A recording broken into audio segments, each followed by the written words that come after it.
Om Vakratunda Mahakaya Suryakoti Samaprabha Nirvignam Guru Me Deva Sarvakaryeshu Sarvada. Om Shri Mahaganapataye Namaha. Om Shri Gurubhyo Namaha. Harihi Om Sadashiva Samarambham Shankaracharya Madhyamam Asmadacharya Paryantam Vande Guru Paramparam Asmad Gurubhyo Namaha. Shruti Smriti Purananamalayam Karunalayam Namami Bhagavatpadam Shankaram Lokashankaram Shankaram Shankaracharyam Keshavam Badarayanam Sutra Bhashya Kritau Vande Bhagavantau Punah Punah Ishvaro Gururatmeti Murti Bheda Vibhagine Vyomavad Vyapta Dehaya Dakshina Murtaye Namaha Shri Medha Dakshinamurti Swamine Namaha. Om Sahana Vavatu Sahano Bhunakto Sahaviryam Karavavahai Tejasvinavadhitamastu ma vidvishavahai. Om Shanti Shanti Shanti. Harihi Om Shri Gurubhyo Namaha. Harihi Om. Namaste once again, everyone. Namaskaram, Guruji. Namaskaram. Namaste, Guruji. Namaste. Okay. So we are seeing the Srishti Prakriya. How this entire universe, this cosmos was created from our scriptures point of view. This is not a scientific explanation. From our scriptures, what our Shastras say. And for the purpose of Vedanta, this much is enough for us. We don't need other knowledge, what to go into the minute details of this entire creation. So we saw that at the beginning, rather beginningless times, there was one entity which was Brahman, and another entity, Maya, which was dependent on Brahman. So only one independent entity was there, Brahman, which was the cause for this entire creation. And Maya was the material cause, Brahman was the instrumental cause, or you can call efficient cause. From that combination of Brahman and Maya, the 5 subtle elements which were born, they were created. What were they? Akashaha, Vayuhu, Agnihi, Apaha, and Prithvi. These 5, one by one, they were created. First space came, from space came air, from air came fire, from fire came water, from water came earth. This was the sequence in which the creation took place. Now, Maya has got 3 main attributes which is called Trigunas: Sattva Guna, Rajo Guna, and Tamo Guna. Now, since all these 5 elements were the products of Maya being blessed by Brahman, each of those products also have, they possess these 3 gunas: Sattva Guna, Rajo Guna, and Tamo Guna. So the subtle Akasha has got 3 gunas, subtle Vayu has got 3 gunas, the subtle Agni has got 3 gunas. Like that, all 5 elements have got their respective 3 gunas. Now, from each of the gunas of each of these elements, this entire creation has happened. When we see the chart, I will explain this once again pictorial. Now I am just explaining to you from in words.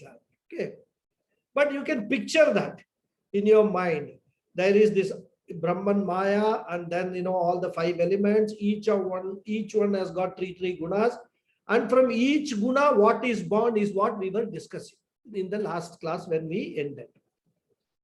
So, from the first element, Akasha's Sattvika Guna, what were born? From the Sattvika Guna of the space element, the skin was born, isn't it? No, all five sense organs were born.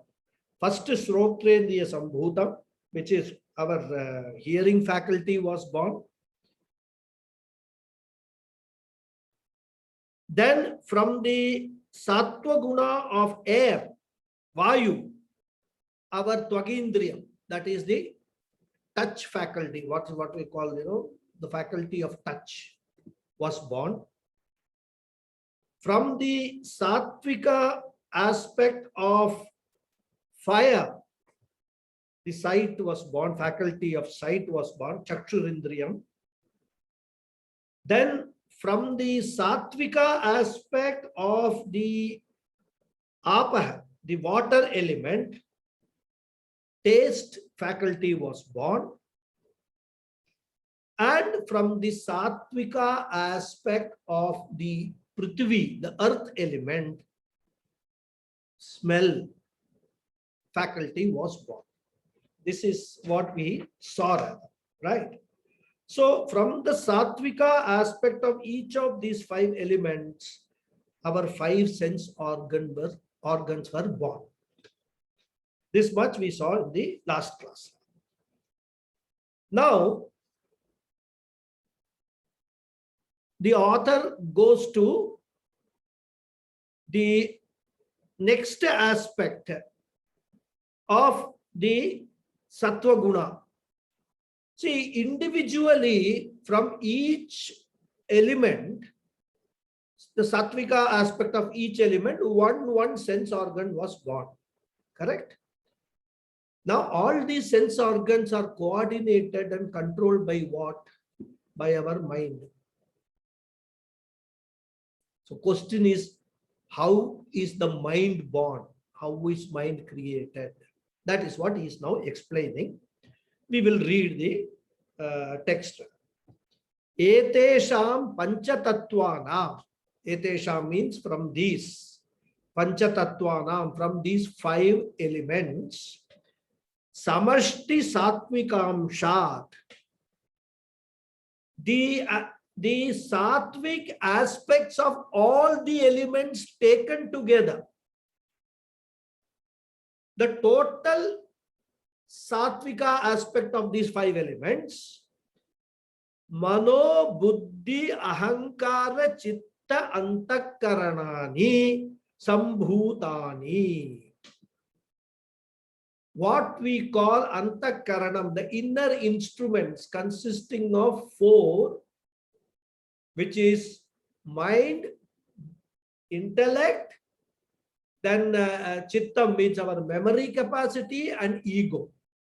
Manas, buddhi, chittam, and ahankar. These four are born out of the sattvic aspect of the five elements taken together. You see how this whole thing is developing. Individually, from the sattvic aspect of each element, one sense organ was born. And the combined sattvika aspect of all the five elements, mano, buddhi, chitta, ahankara, is born. That is why mind has got connection. Mind, all these four have connection to all the sense organs. If you take the sense organs as the horses in a chariot,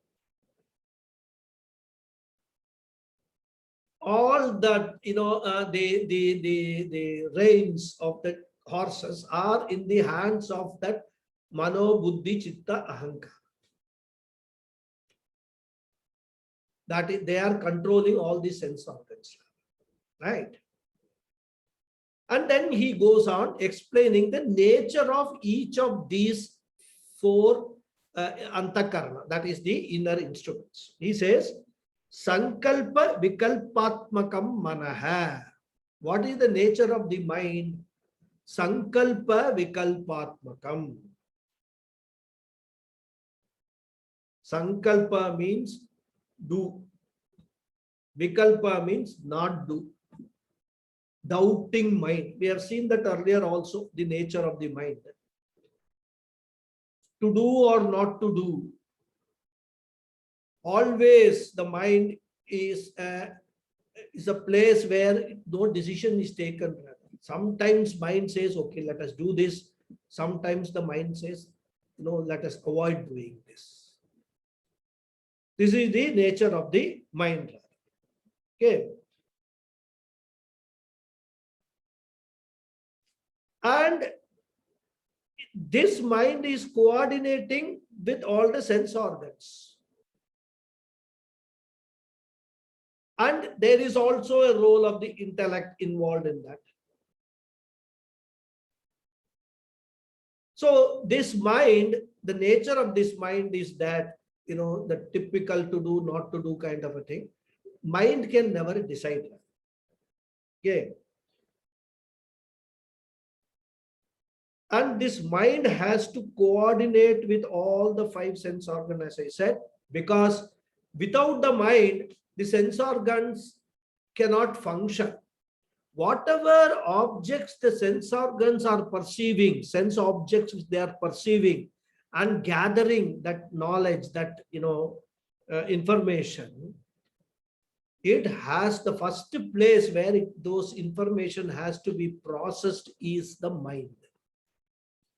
So the mind should be behind each of the sense organs for the sense organs to function properly. And this we have seen. For example, your eyes are open, you are seeing something, but your mind, if it is not behind the eyes, what you are seeing will not register. Isn't it? We have seen many people. They will be talking, you will be talking to them, they will be staring at you, but from their facial expression, you can make out that they are not registering anything that is being told to them. What will you do? You will take your hand and say like this, hey, are you actually seeing? Isn't it? Because the mind is not there, mind is somewhere else. Similarly, hearing. In the class, people will be hearing, sound will be going into their ears, but if the mind is not behind the ears, it will just remain sound only, no information, no knowledge will be gathered. So this mind has to coordinate with each one of the sense organs. So this is the nature of the mind. Then he says, Nischayatmika buddhihi. The nature of the buddhi, the intellect, is decisive, decision making. So what happens when the mind is in a dilemma to do or not to do? The mind, what it will do is whatever information that it has gathered through all these five sense organs, that information is passed on to the buddhi, to the intellect. And intellect has got the capacity to analyze, recall from the memory about the pros and cons of each options which are available. All this processing takes place in the intellect.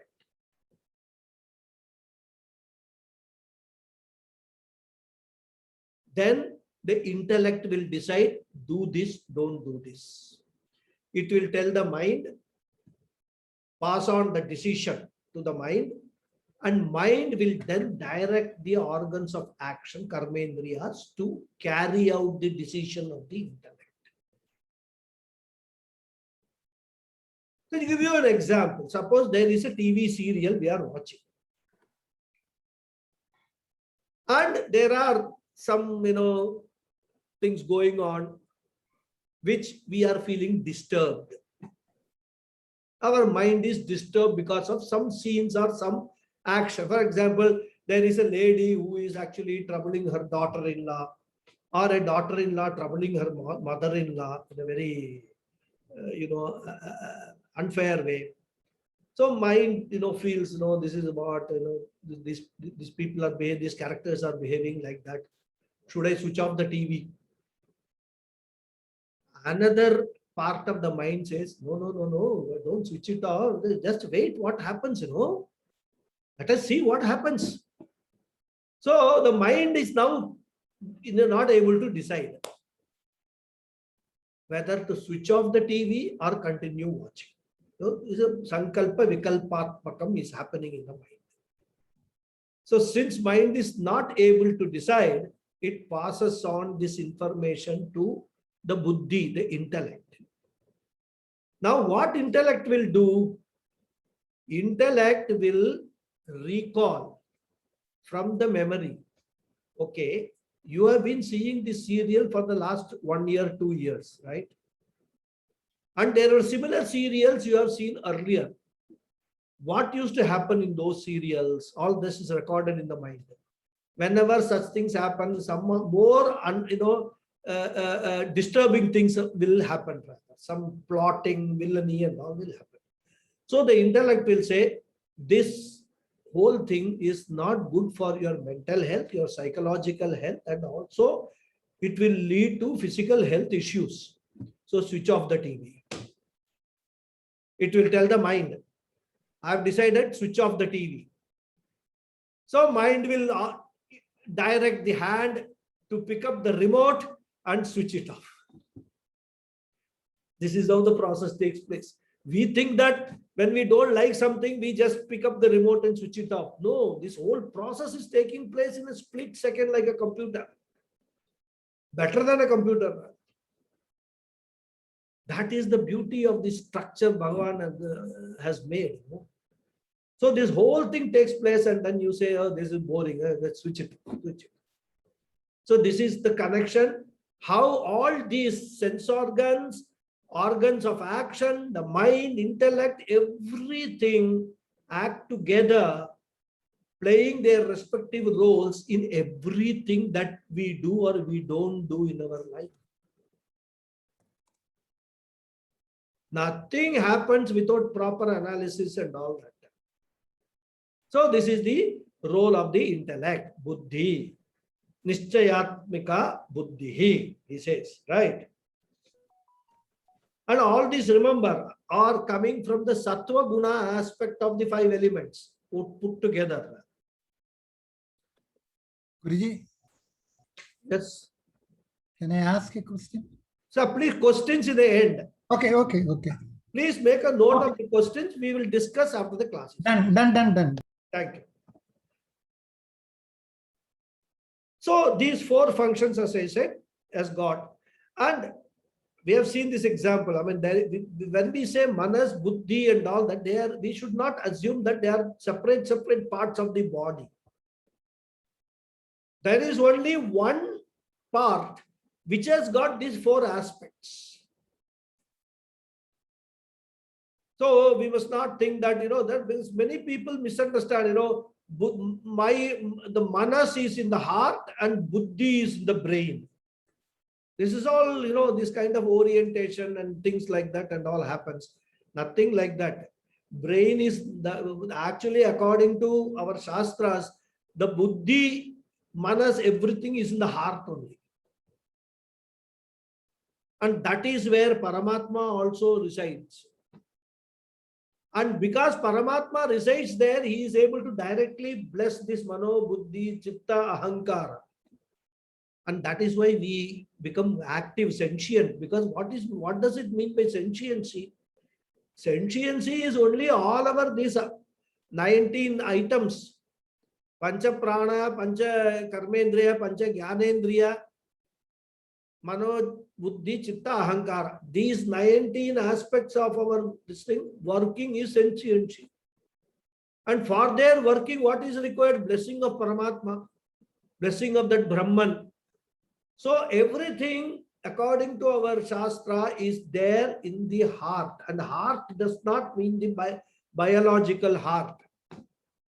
When we say Hridaya, we don't refer to the biological heart, even though descriptions are all like biological heart. The heart we mean is space within that heart is where all these things are residing. But we don't need to go into those details and all that. But that is how it is. So like a person, it can be, play different roles. That one instrument, which is called Antakaranam. Karanam means instrument. Plays all these four different roles. So we have seen, this the function or the role of the mind, like a pendulum, swinging this way, that way, this way, that way, always swinging rather. Should I get married or not?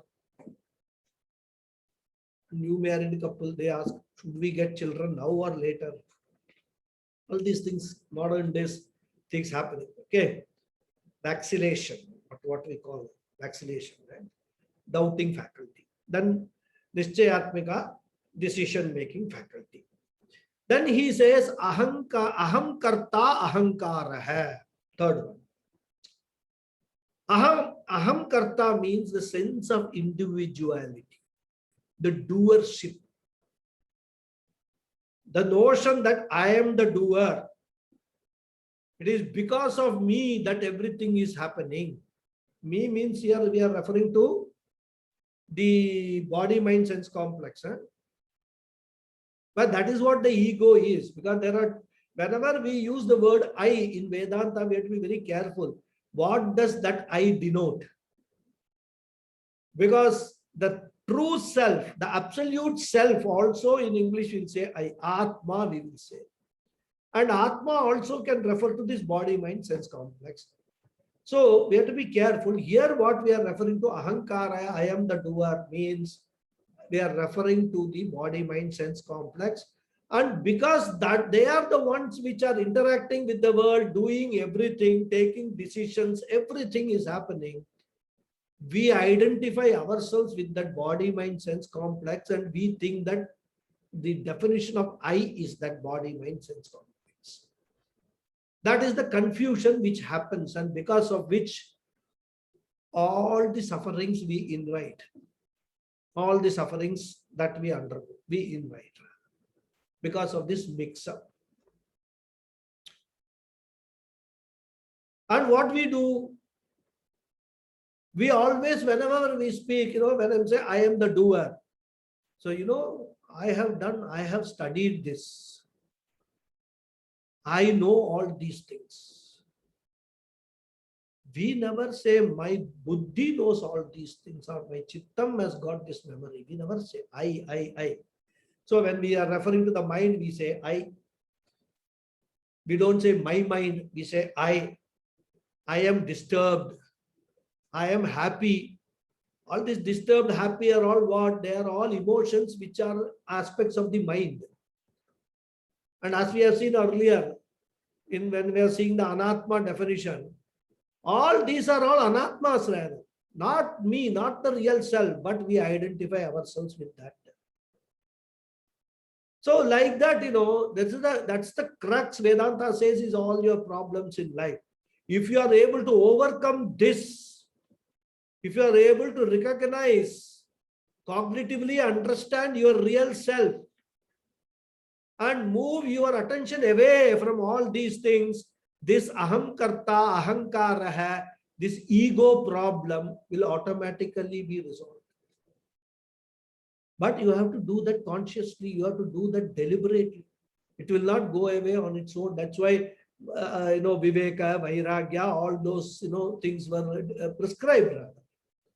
It's all meant for us to dilute this ego which we have got, because of which we think that, oh, I am a great person, that fellow is a poor guy, I am a rich guy, I am powerful.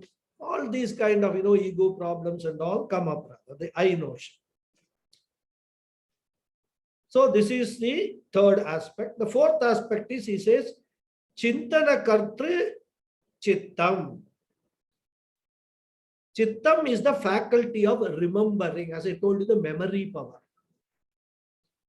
The faculty of memory. And chintanam here means basically analyzing and storing the results of analysis.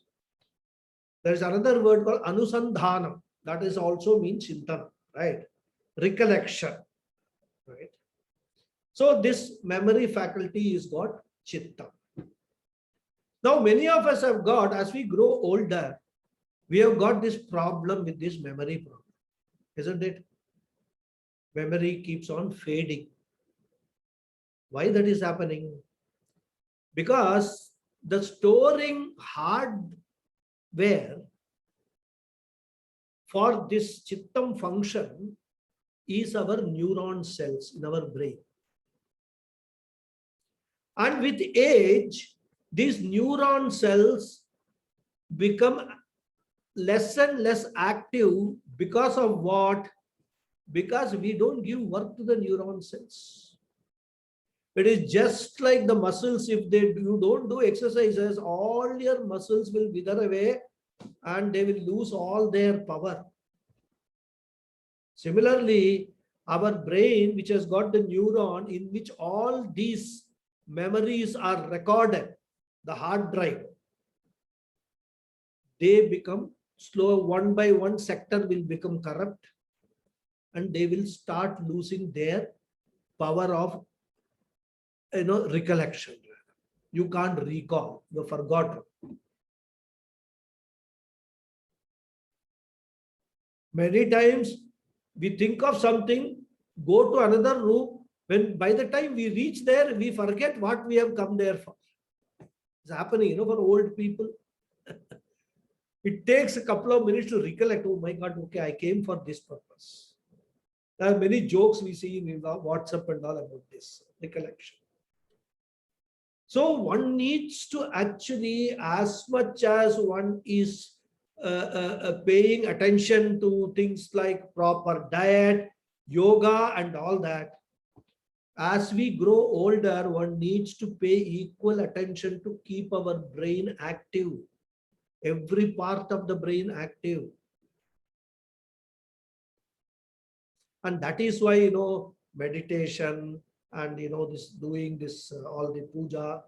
In fact, in Shastras, there is a suktam called Medha Suktam. Shastras advise that if you learn and chant the Medha Suktam every day, your brain will be, your chittam will be in good shape. You will be able to recall whatever you want to recall at whatever age. So there are so many other. Medha Suktam is normally taught for purpose of this retention of the power of chittam. Okay.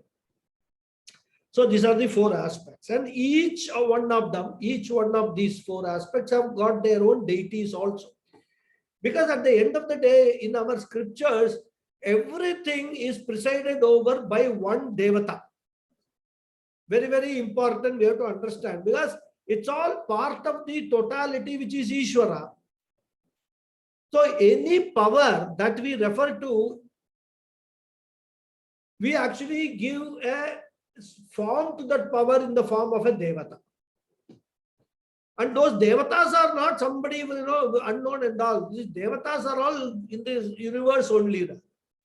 Some of the devatas we can even see daily. Surya Devata, Chandra Devata, all that we can see, all these devatas. So these 4 elements, these 4 aspects of Antakarana, they have got the presiding deities rather. And we actually, when we saw the Jnanendriyam, Karmendriyam and all, we saw the respective devatas already. If you all remember, please, you must remember that. Which are the devatas for each of the Jnanendriyam, which are the devatas for each of the Karmendriyam. Here he is talking about Manas. He says, Manaso Devata Chandramaha. Moon, Chandrama, is the presiding deity for mind, Manas. So therefore, if anybody has got any mental problem, they are supposed to worship the moon. Because there is a direct connection between the way our mind works and the moon. That is why even the word lunatic is from lunar only. Lunar means moon. There's direct connection. And some of the people who have a very imbalanced mind, mentally challenged people, we can actually observe their activities in terms of whatever they do, or maybe violence and all that, increasing as the moon, from new moon to full moon, it becomes. On full moon day, they will be very, very violent or very active. Then they will go on diminishing that. So there's a direct connection between the moon and the manas. This is the devata. If the moon's blessing is missing, we call that person mentally challenged.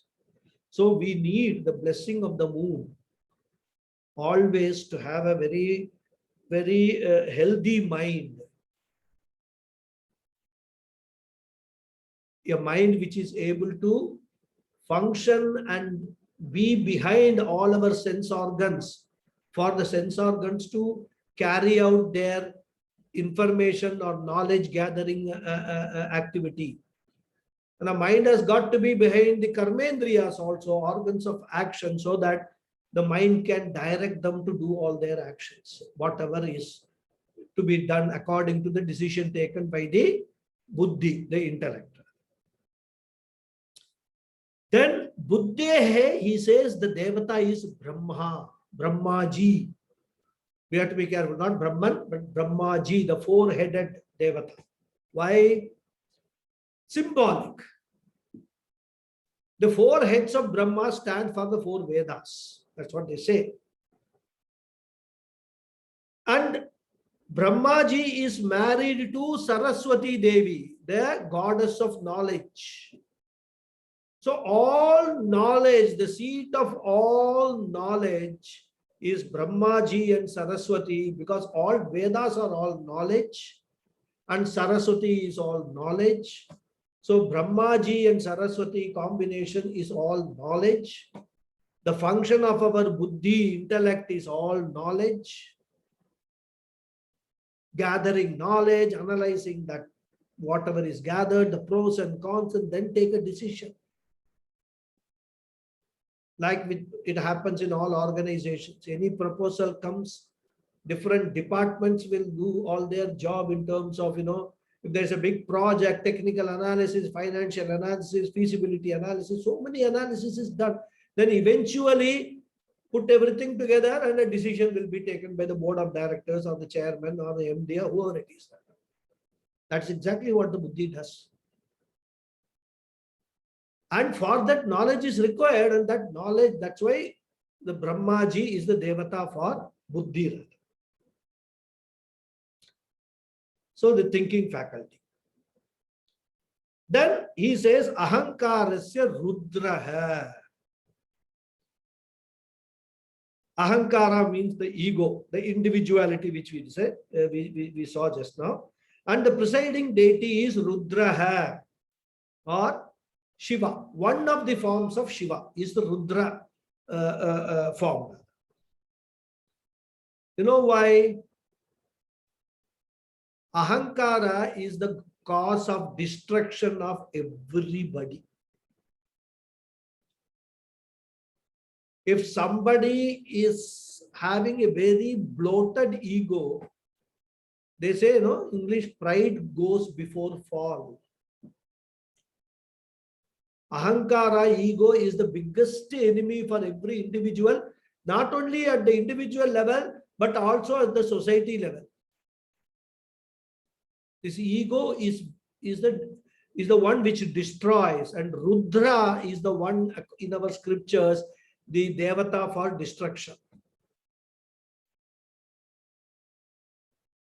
So you have to pray to Rudra, chant, Rudram Chamakam every day in order to keep your ego under control. You need the blessings of Rudra, the god of destruction, for keeping our ego under a certain level so that it doesn't go ahead and destroy us.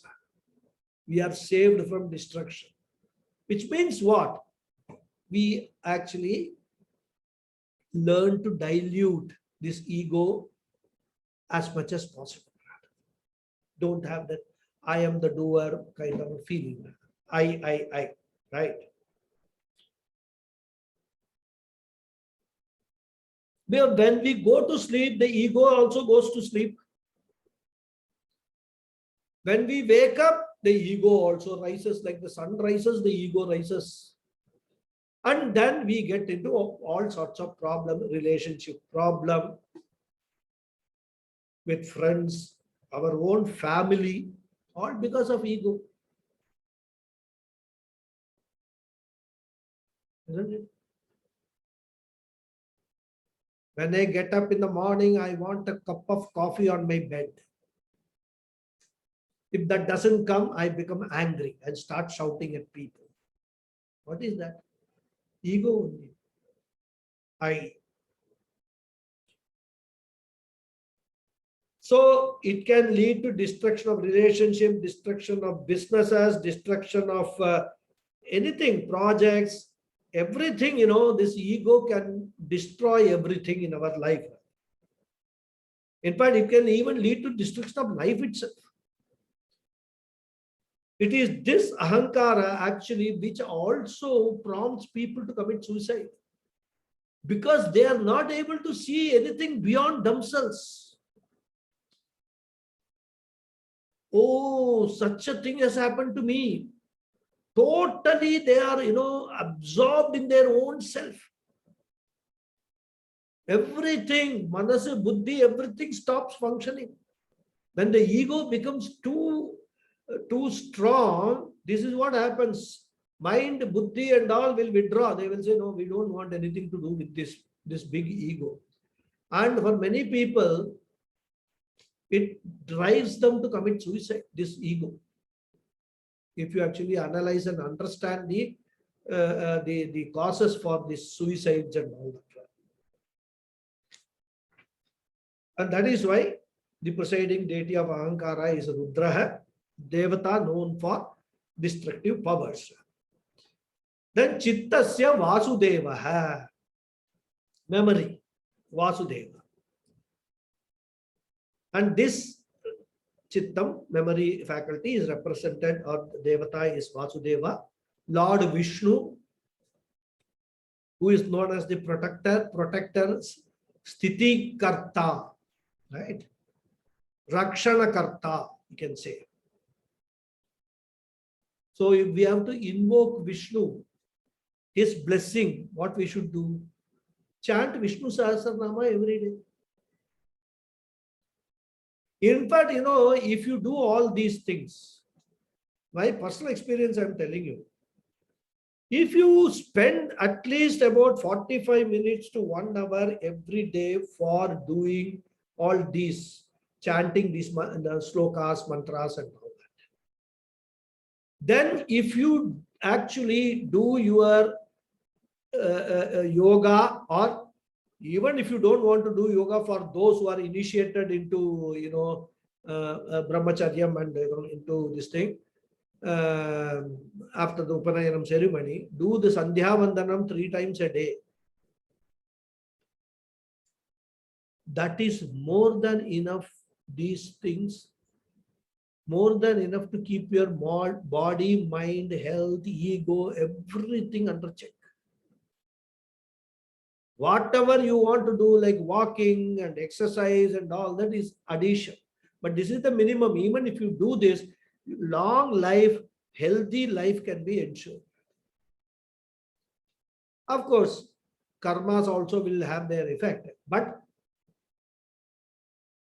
on your own, this is what is under our control, we can certainly do that. So Vishnu is the this thing. So the more you do all these things, Vishnu Sahasranamam daily you chant, then your buddhi, the memory power will increase. Your recollection power will increase. So there is a connection between all these things, because of our modern education, we live in self-denial of these connections, which we don't understand. But if we appreciate and understand these connections and follow all these things, Like what Adi Shankara said, Geyam Gita Nama Sahasram Bhajago Vindam Bhajago Vindam. That is what he is saying. Samprapte sannihite kale. When your end is coming near, nahi nahi rakshati dukringarane. This grammar, Sanskrit and all is not going to save you. They are not going to give you a right passage after your, Sukshma Sharira and Atma, Jivatma leaves this body. The only person who can actually, only entity who can actually guarantee that is Bhagavan, Ishvara. So pray to Ishvara. Keep requesting him. Means what? Keep doing this, what they call, auto suggestion. All these mantras are nothing but auto suggestion. Once you understand the meaning of the mantras, then automatically when you chant the mantras, you are only telling yourself. And that improves your entire, all around health, improves. And all faculties become more sharp. So that is the Vasudeva for Chitta. So all these 9 organs. What are the 9 organs? 5 sense organs and 4 antakara. 9. They are born out of the sattva aspect of the 5 elements. This is what we have to understand. The 5 Jnanendriyams and the Antakarana. From Vyashti Sattva Guna, they are born. Antakarana. So now after that, dealing with the Sattva Guna aspect of this entire cosmos, creation, author now goes into the Rajoguna aspects. I will read and then explain. Etesham Panchatattvanam Madhye Akashasya Rajasa Amshat Vagindriyam Sambhutam Vayoho Rajasa Amshat Panindriyam Sambhutam Vannehe Rajasa Amshat Padendriyam Sambhutam Janasya Rajasa Amshat Upastendriyam Sambhutam Prithivya Rajasa Amshat Gudendriyam Sambhutam Etesham Samashti Rajasa Amshat Pancha Pranaha Sambhutaha. This is what he has said. So now we have seen the Sattva Guna. Now let us see what are the things born out of the Rajoguna. Rajasa Guna. We have seen the 5 functions of the 5 karmendriyas, the organs of action. Now these organs of action are born out of the Rajoguna of the 5 elements. That's the first, because Rajoguna is the quality which spurs action. If you see the growth of a child, when the child is born, every person when he is born with predominance of Tamasa Guna. That is why children keep on sleeping, eating, sleeping, and then removing whatever has been eaten. Nothing else they do. They can't even turn this side, that side. Cry. Tamasa Guna, another thing is go on crying. Then as the child grows up, Rajoguna starts developing. That is when the child starts turning and then, trying to walk on the knees rather, and get up, stand up and all actions. Rajoguna develops rather. And after the age of 5 or so, Sattva Guna starts developing, and that is when we actually send the children to the school to learn, or send them 7 years or something, Gurukulam and all that for learning. Earlier they were sending it. This is the way the progress takes place. That is when the buddhi and all develop, when the sattva guna develops, the mind and all that, ego, everything starts developing. Till such time, the child, 5 years and all, there is not much of a sattva guna. And that's why the child does not have ego. When sattva guna starts developing, all this ego, everything starts developing. There are good aspects and bad aspects. Of course, ego is not a bad aspect. Ego is necessary for our living, for our transactions. Only thing is, we must be able to control or manage that ego in such a way that it does not lead to our destruction, but we use that ego for constructive purposes. That is how we have to deal with this.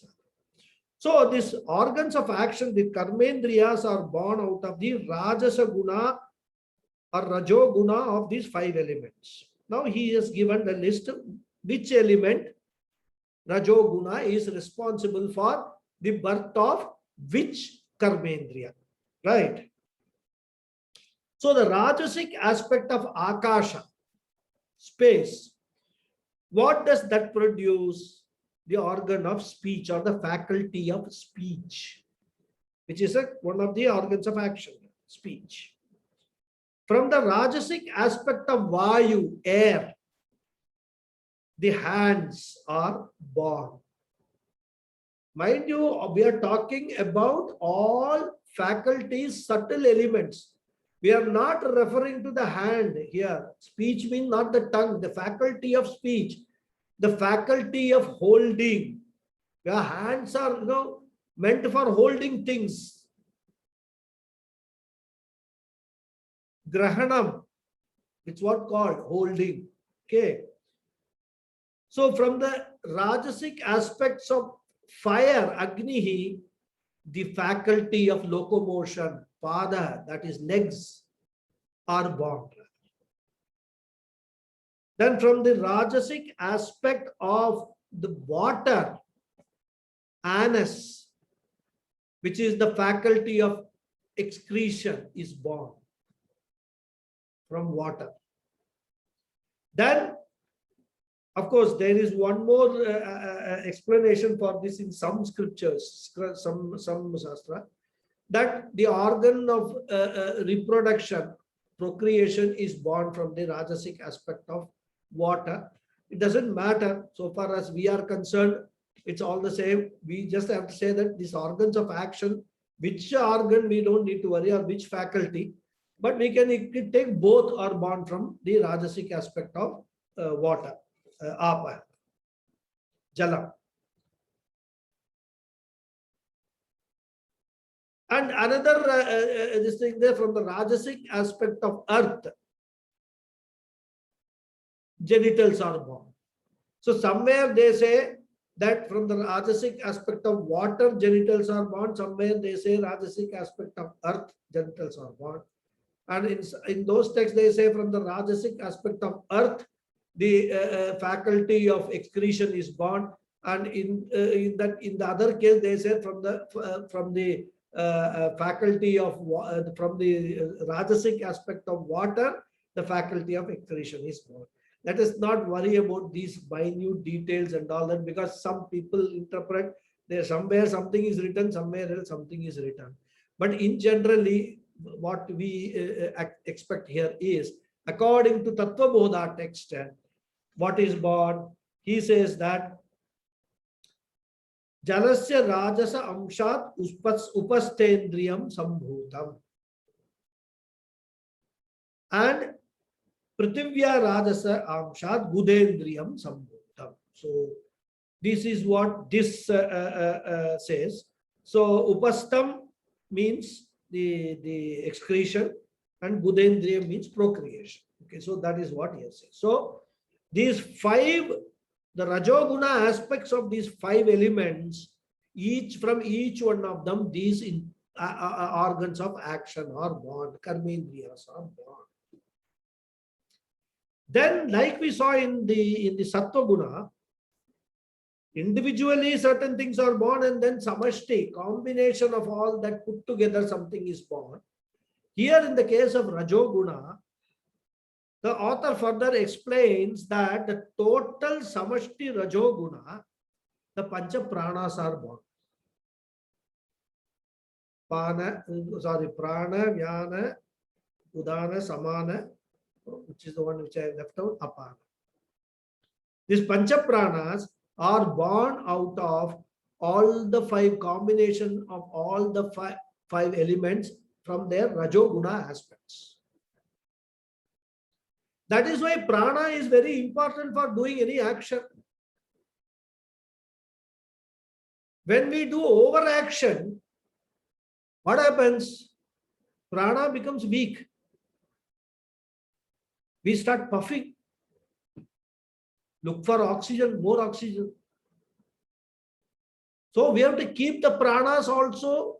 They are very important for the karmendriyas to function. Just like that mano, buddhi, chitta, ahankara are behind all the five sense organs, the pancha pranas are behind, supporting all the karmendriyas. Whatever, suppose as we get old, the pranas become weak. Isn't it? Anything over a period of time, it becomes loses. Anything which is anatma, with passage of time, it will become weak and finally it will perish.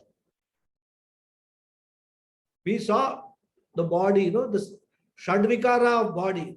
That Shadvikara applies to all anatmas. They will perish in the end. All pranas also will perish. And that's why when the prana becomes weak, old, when we get older, we are not able to do all those things which we used to do in the younger days. Even sitting on the floor and getting up is a very big issue. Indicates what? Weakness of prana. What is the solution? Pranayama. Pranayamam in the Yoga Shastra is prescribed in order to keep our Pancha Pranas healthy. If you follow our scriptures, follow the lifestyle which is told in the scriptures, you will live long, you will live healthy, and eventually death has to come to everybody. But it will be a peaceful death, not a violent or, falling sick and then bedridden for months together. All these things can be avoided if we just follow simple things which are there in the scriptures. Do pranayamam every day. Different pranayams are there. Brahmari, Bastrika, so many are there. Anulom, Vilom. Spend 10 minutes, 15 minutes every day. Do pranayam. Kapalbhati, best pranayam, one of the best pranayam. It actually balances many pranas. Kapalbhati. Every day do it.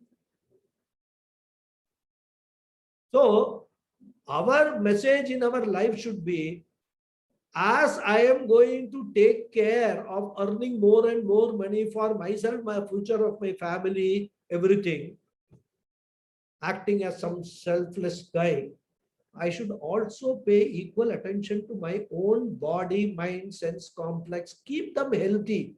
Why?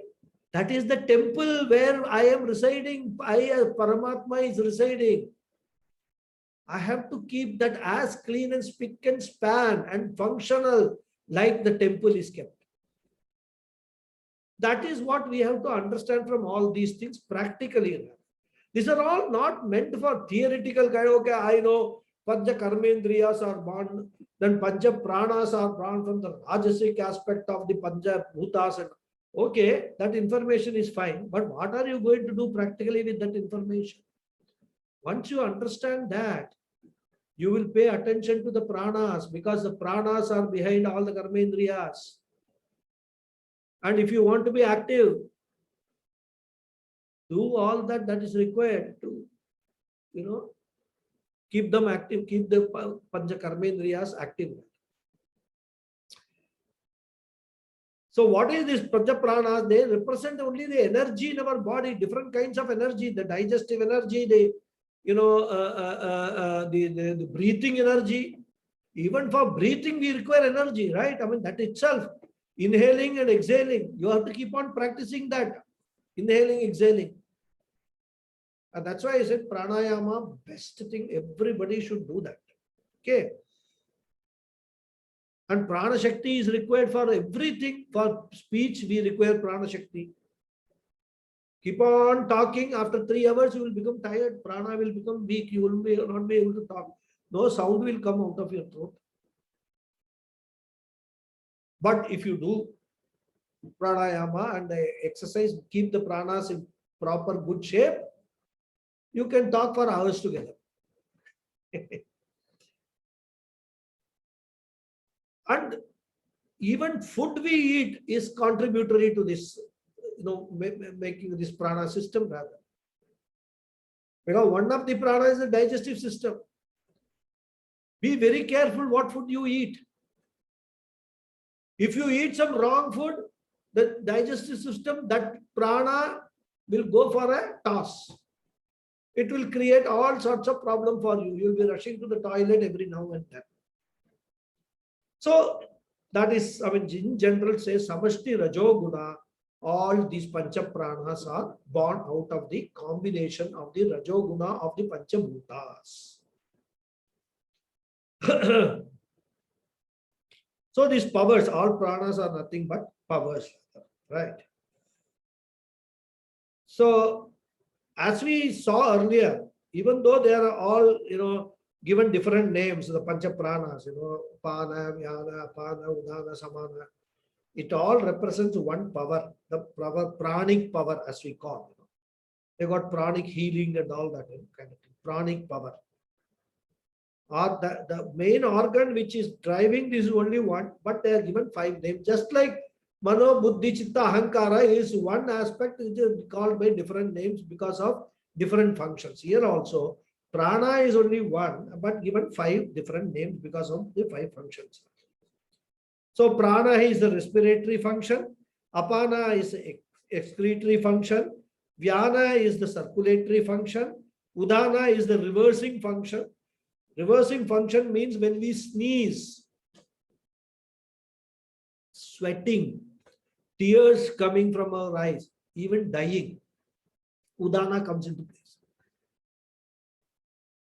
Because you require a power to remove all the powers also, isn't it? That is udana power. Whenever this body, something enters this body, which is alien, the body has to throw it out. Suppose some dust enters your eyes, irritates, can cause damage to eyes. Body senses it. Immediately the udana power will act and then tears will flow and the dust will be removed. That's how, the udana function also keeps on acting rather. But it does not act regularly. It's a sort of a reserve power for emergency situations, this udana.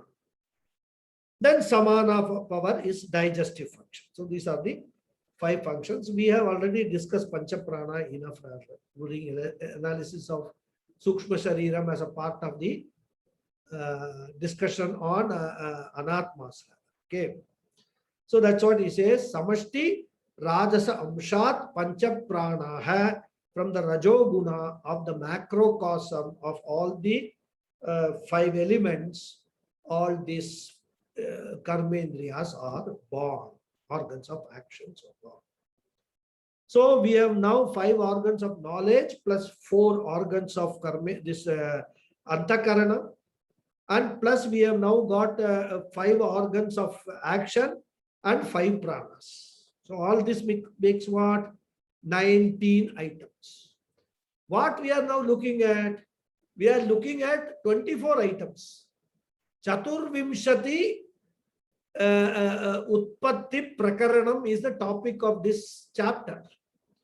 Out of 24, we have already seen how 19 are born. What is responsible for the 19? Now, what is the 5 left? And what guna is left? Tamasa guna is left. We have dealt with Sattva guna, Rajo guna. We have seen what all is born out of that. Tamasa guna is left, which we will see in the next class. Okay. And then after that, we will also go through the charts which I have circulated so that we revise this entire, whatever we have learned and put it in our memory. Save it. Okay, I'll say the prayers and then any questions are there, we can discuss.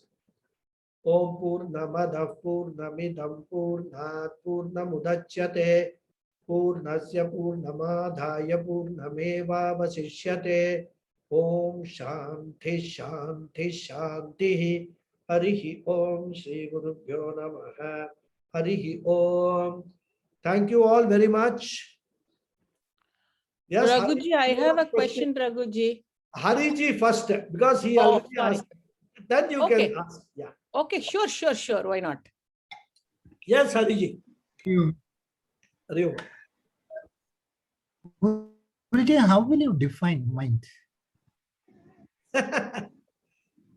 Subtle element, you can't define. It can only define in terms of this function. Otherwise, how can you define any of the faculties? They are all Sukshma Sharira. Sukshma means what? They are subtle. They cannot be touched and all. So the only definition of the mind is Sankalpa Vikalpatmakam Manaha. The faculty which goes on in, we experience that, isn't it? See, when we are getting disturbed, why we get disturbed most of the time? Because we are uncertain about things. Isn't it? For example, let us take the current COVID situation itself. Now there is so much of a problem there. In fact, people are scared to even get out of their house. Now you have to go to the market to buy something urgently. What will happen? Whether you should go or you should not go, you will not be able to decide. You require that thing very urgently. I'm telling you from my personal experience point of view, you require that, but you should not go out also, because just to go out, that 10 minutes exposure to the virus is enough for you to catch hold of it. That is the way this virus is behaving now in India, at least. So Sankalpam is there, Vikalpam is there. To go or not to go. What should I do? What then? This is the function of the mind. This is how we can describe the mind. That is the function of intellect, is it not? When No. I have gone. No, wait. Now what happens is, this indecision, which we are now, should I go or should I not go? Yeah. This thing is given to the intellect now. Now, what will intellect do? Buddhi will do. Buddhi will analyze the situation. Buddhi will recall everything that the Buddhi has read in the last few days in the newspapers or heard in the news or discussed with people and all that. The Buddhi will think that going and getting this thing it's an emergency requirement. It cannot be delivered at home. You cannot get, so you have to go. How you should go is the question now. In order to protect yourself maximum from getting infected. So the Buddhi will say, I have read somewhere that if you wear a double mask, right, you can protect yourself up to 85% of getting infected. Buddhi will say, when you go to the market, make sure that you are not exposing yourself to any crowded area. Make sure that you are keeping at least 6 to 8 feet distance from everybody whoever else is there in the market. All these information Buddhi has got stored in the memory. Buddhi will recall all that and then decide, okay, go to the market, but take these precautions. Then you can go to the market. This is the decision given by Buddhi, not the mind. The mind cannot decide. Mind will ask the wife. Wife will say, no, you don't go. Then mind will ask brother. Brother will say, hey, kuch nahi hota, don't worry, go. Nothing happens. So many people I see are going without mask also. Nothing has happened to them. This the brother will say. So the buddhi will go, no, the brother is saying go, wife is saying don't go, whom should I listen to? This is the function of the mind. Ultimately, the buddhi will decide if you have to go or not go. Or buddhi can say, okay, let me ask, what is that so important about that particular thing? Why can't it wait for 1 week? Suppose that thing can wait for 1 week. Fine, buddhi will say, don't go. The risk is high. So buddhi is the one, intellect analyzes all these things, all the inputs which it receives from the mind, then takes the decision. Mind cannot take any decision. Mind will keep on doing this oscillation business only. Now, how do we define? See, somewhere I have read and I have learned that the mind is a continuous flow of thoughts. Yes. That is that is why there is no mind when we sleep, because there is no mind is resolved. Mind is there is no thought during our deep sleep. What are those thoughts? We have still mind. Yeah, what are those thoughts? Those thoughts are whether I should do or I should not do. One thought is go to the market, another thought says don't go to the market. Correct? No, any thought. It is not only the question of to take a decision, even any sort of thought. Yeah. Mind is any thought.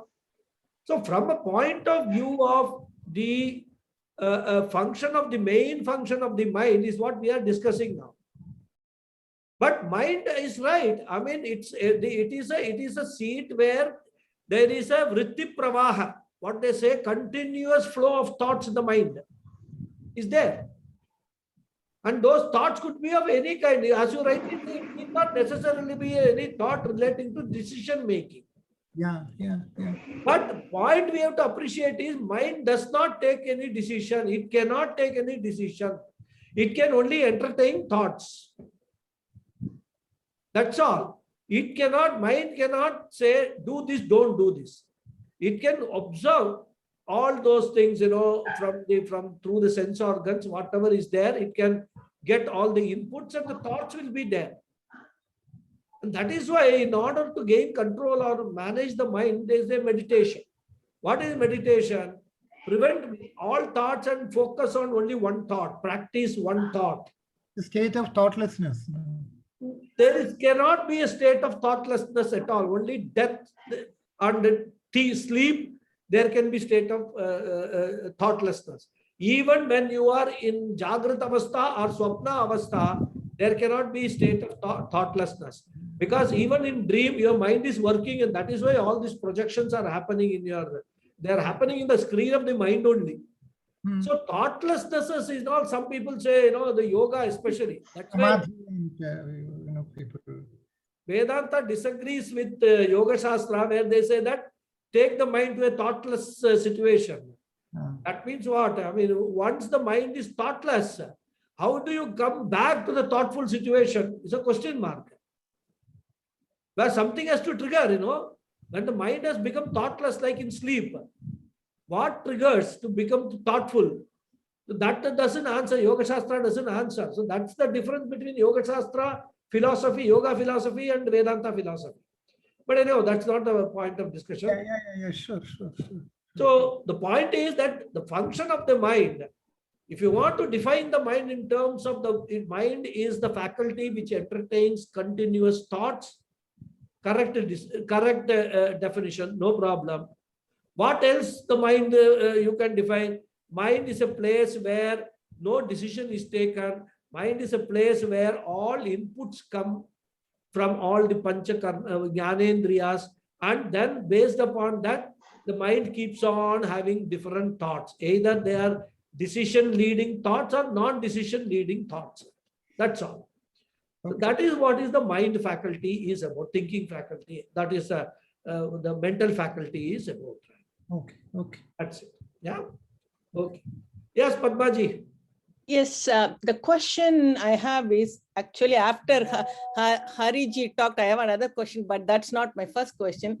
You said the mind gathers the information and directs them to the sense organs, by receiving the intellect. Intellect is the deciding factor, and right, buddhi, buddhi, and it recollect from chittam. All that I understood, but what I didn't understand, where does the hridayam fits in, right? You said mind gathers the information and directs the sense organs. I wrote it down. Maybe I understood wrongly. Where is the hridayam? Who has talked about hridayam? You said hridayam, it all happens in the hridayam. Remember you said that it's...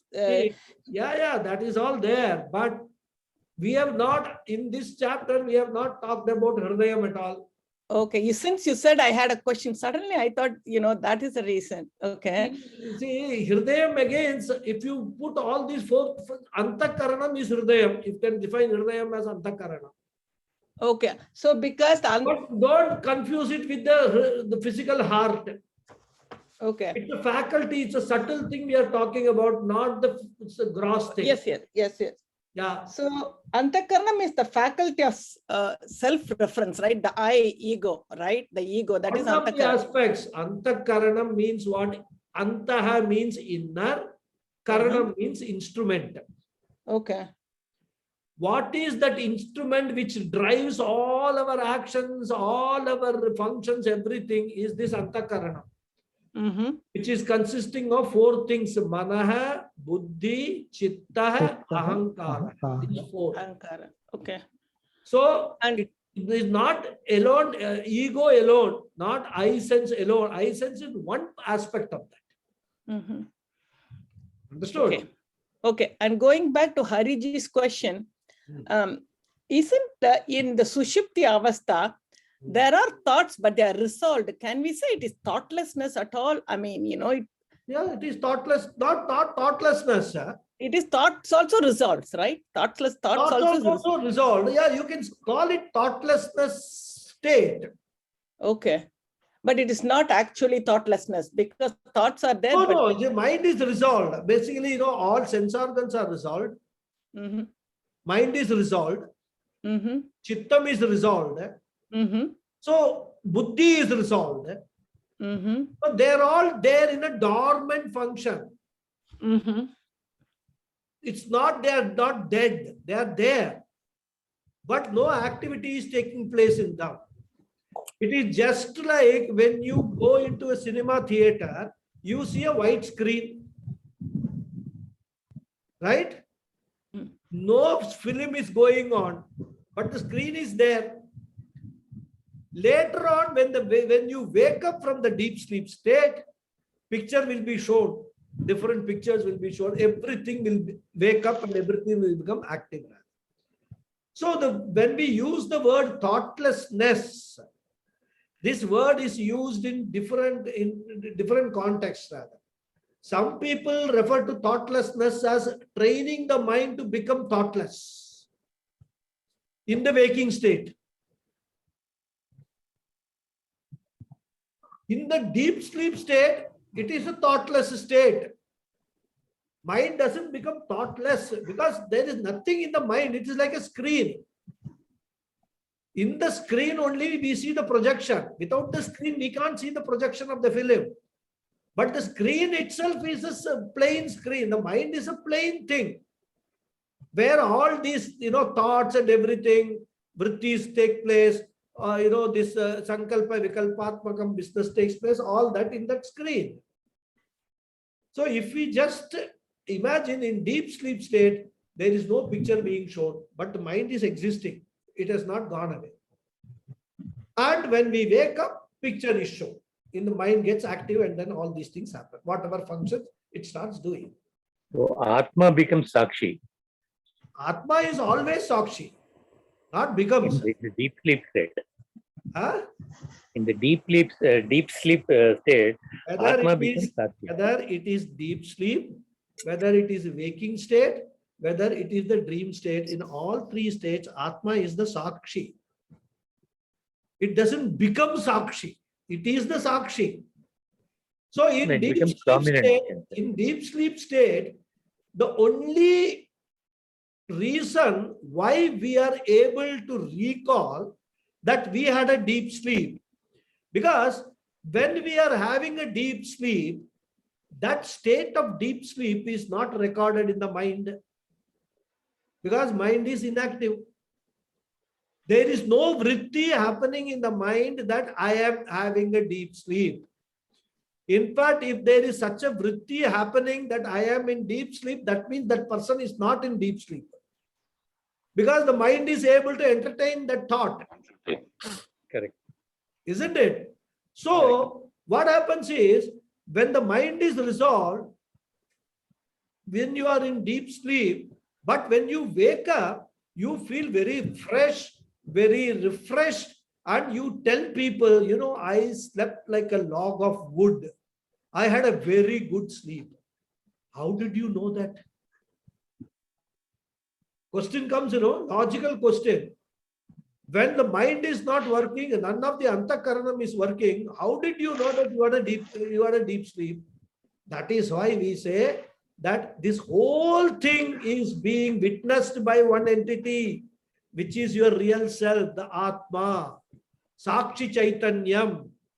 And that Sakshi Chaitanyam is the main pure knowledge. All knowledge comes from that Sakshi Chaitanyam only.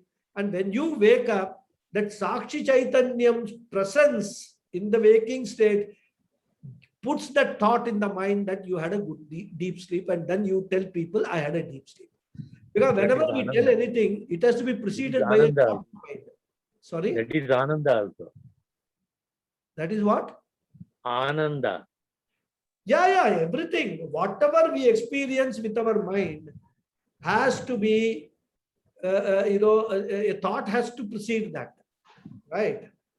So, that is how, the Sakshi Chaitanyam acts in deep sleep state. It is the only one which is present. Everything else is neutralized. What happens during deep meditation? In deep meditation, I mean, I don't know what is deep meditation. Meditation is meditation. Okay. Meditation means you're concentrating. The meditation means what? Focusing, concentrating your entire power of the mind on one thought and repeating that thought is meditation. So mind is fully active. Mind is fully active in meditation. All other things are kept aside. Buddhi is kept aside. Chittam is kept aside. Ahankara is kept aside. All your pancha karmendriyas are kept aside. All your jnanendriyas are kept aside. Only mind is active during that meditation. means what you look at the bullseye type. Concentration on the bullseye.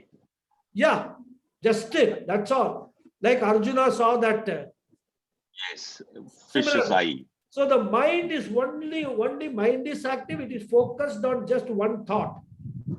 No other thought also don't allow the mind to entertain. Only one thought, whether it is mantra japa, whether it is just, Vedantic meditation, where the thoughts could be varied but focused on one aspect of that is focused on the Atma aspect, on the Sakshi Chaitanyam aspect. That is Vedanta meditation. Or whether it is focused on removal of your past orientation. That is what the purpose of the Sakshi Chaitanya. No, my question is the difference between the sleep and the meditation. Difference between the sleep and meditation in sleep, in deep sleep state, mind also doesn't work. So stop totally. In meditation, mind has to work. And that is the time you remember all the problems. What happens is, in meditation, is a real risk. Because the difference between meditation and deep sleep state is this only difference, that Sleep. In meditation, mind works, in deep sleep, mind doesn't work. Correct? Now, if this difference is not very carefully understood and rather practiced in meditation, many people, when they start meditating, they will fall asleep. Sleep, correct. Because it's a very thin dividing line. But So there you have is to be very aware. When you are doing meditation, you have to be aware, I am doing meditation, so I have to be active. I should not sleep. I think I told you that in Gurukulam, when I went initial days, when I was meditating, I used to sleep off and snore. And I was disturbing other people in the class rather, in the meditation we used to do. And they used to ask me, whether you didn't have proper sleep yesterday and all that kind of stuff. I said, why are you asking? Because you are snoring now in the meditation class. So this happens rather, if we are not aware and if we don't practice meditation with awareness, you will go to sleep immediately in meditation, deep sleep state, straight away. In fact, I'll tell you another thing. Many people advise that when at night, when you are getting older, you don't get sleep. You keep meditation. You start meditation. Deep sleep is, You start. it is a tamasic state, whereas sorry. Please mute when Guruji is speaking, because Yeah, you mute cannot talk at the same everybody, time. because there is a echo coming. Please unmute yourself only when you are asking a question. Okay. See, what they say is any thought you can bring in your mind, better for us is, like Om Namo Vasudevaya, Om Namah Shivaya. Keep repeating that thought. You will fall asleep without your knowing. Most of the times you don't get sleep as we get older is mainly because, first of all, we don't do enough physical activity so that our body is tired, right? We just sit before the TV and all that and do all time pass, eat 3-4 times a day, munch all these things. We don't do enough physical activity. Well, one of the sleep inducing thing is heavy physical activity. The other thing which is which prevents sleep is mental activity rather. If we are thinking about so many things, if you are worried about things, you will not get sleep. So physically you can lie down, but you won't get sleep. And it's a big problem. What is the solution? Simple solution, meditation. Use the technique, bring one thought in your mind, keep on repeating it, and when any other thought comes, just keep the thought away, keep repeating this one thought. In fact, I practice that. I say Om Namah Shivaya, Om Namah Shivaya. I say it maybe 50 times, 100 times, I'm asleep rather. I'm telling you from my personal experience. All this is not just a theoretical thing. It happens, it works rather. It works. They used to say, count the lamps, So many things are there. Anyhow, yeah, yes, Hariji. Hariji, unmute yourself. We can't hear you. And speak. Hariji.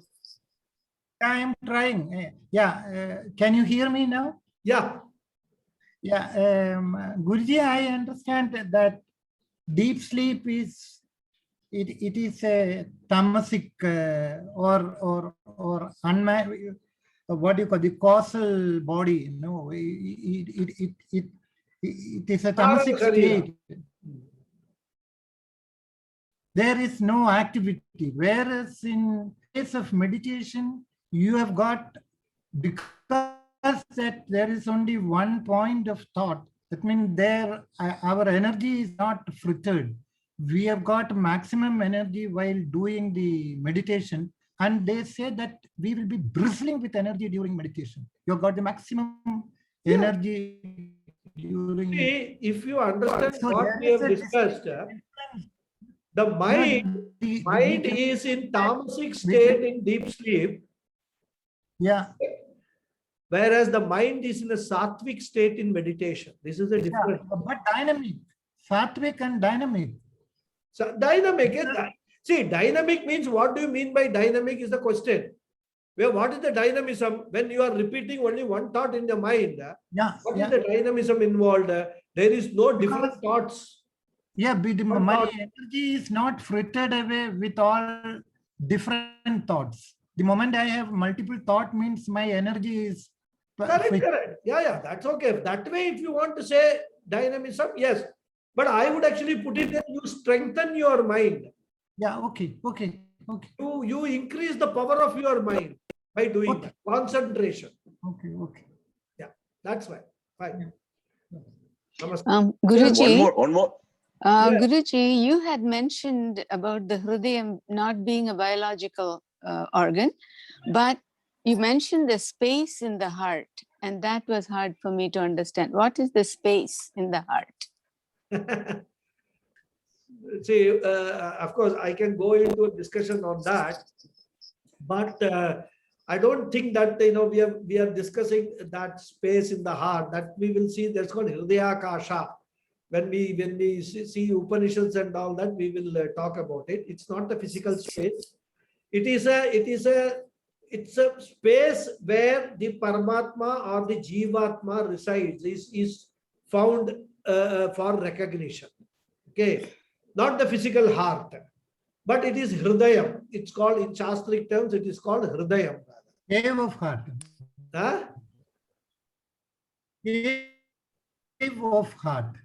In the Vedanta, they say cave, C-A-V, cave of heart. Hridaya Kasha, Hridaya Guha. So many descriptions are there in the Shastra for that. If I have to get into that, then there's a lot of background things that will have to be explained and all that. All that Okay. for the present, you forget about the Hridayam part. We are now focusing on about the creation, right? And I have not told till now that the Hridayam is created out of one of the elements. Have I told that? We have only talked about in the 24 items, there is no Hridayam. So let us focus on what it is, because the Vedanta is such a vast topic that if we start discussing everything in which is there in Vedanta, we will totally go away from what we are learning now. So my request to you is, let us stick to the topic. I might have made some comment in terms of comparing it with Hridayam and all that, because there is a lot of debate on that also, in terms of what is the Hridayam which is referred to in the Shastras. Because Pundarikaksham and all they say, and then they say that this what is that? Not Pundarikaksham. The Hridayam is in the shape of a lotus, inverted lotus.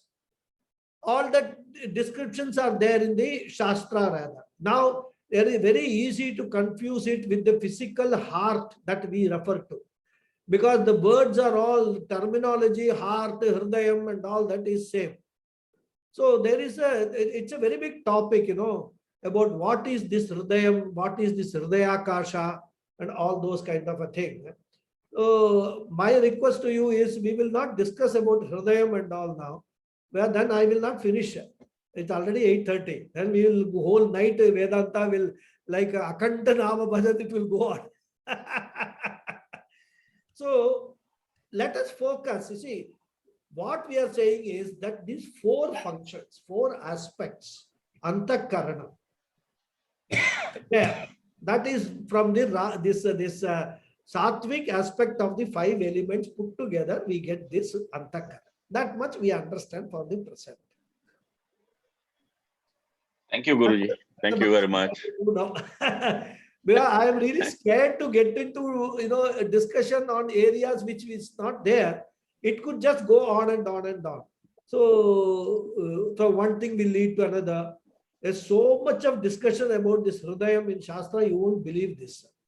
Many people say there is a space. What the Shastra says, this is all imagination of so many people. But we have to take authentic definition of what is Hridaya. And that definition we normally go by Adi Shankara's definition, right?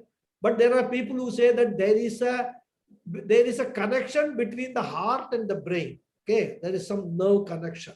In that nerve connection, somewhere here at the back of our neck, there is a space.